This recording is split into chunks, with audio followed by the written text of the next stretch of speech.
ಜೊತೆಯಲ್ಲಿ ಈ ಮಕರ ಸಂಕ್ರಮಣದಲ್ಲಿ ನಾವು ಏನನ್ನು ಮಾಡಬೇಕು, ಮಕರ ಸಂಕ್ರಾಂತಿಯನ್ನು ನಾವು ಆಚರಿಸತಕ್ಕಂಥದ್ದು ಹೇಗೆ, ಇದು ಸಾಮಾನ್ಯವಾಗಿ ಇದು ನಮ್ಮ ಆಂಗ್ಲ ಕ್ಯಾಲೆಂಡರ್ ಪ್ರಕಾರ ಜನವರಿ 13, 14, 15 ಈ ರೀತಿಯಾಗಿ ಬರುತ್ತೆ. ಈ ವರ್ಷದಲ್ಲಿ 14ನೇ ತಾರೀಕು ರಾತ್ರಿ ನೀವು ಸಿದ್ಧಾಂತ ಈಗ ಹಲವು ರೀತಿಯಲ್ಲಿದೆ, ಅದರ ವೇಳೆ ಅನ್ನತಕ್ಕಂಥ ಸ್ವಲ್ಪ 2 ಗಂಟೆ ವ್ಯತ್ಯಾಸ ಆಗ್ಬೋದು. ಆದರೆ ಸಾಮಾನ್ಯವಾಗಿ 8 ಗಂಟೆ 12 ನಿಮಿಷದ ನಂತರದಲ್ಲಿ 8 ಗಂಟೆ 52 ನಿಮಿಷಕ್ಕೆ ಮಕರ ರಾಶಿಗೆ ಸೂರ್ಯ ಪ್ರವೇಶವನ್ನು ಮಾಡ್ತಾನೆ.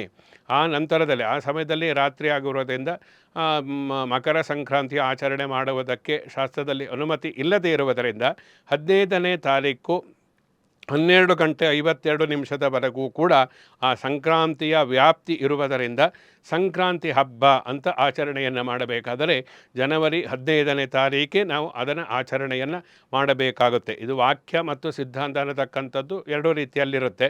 ಸನಾತನ ಸಂಸ್ಕೃತಿ, ಹಿಂದೂ ಧರ್ಮ, ಸಂಪೂರ್ಣ ಹಿಂದೂ ಧರ್ಮದ ಕುರಿತಾಗಿ ಧರ್ಮವಾಹಿನಿ ಚಾನಲ್ ವೀಕ್ಷಣೆ ಮಾಡಿ, ಸಬ್ಸ್ಕ್ರೈಬ್ ಮಾಡಿ, ಸಪೋರ್ಟ್ ಮಾಡಿ.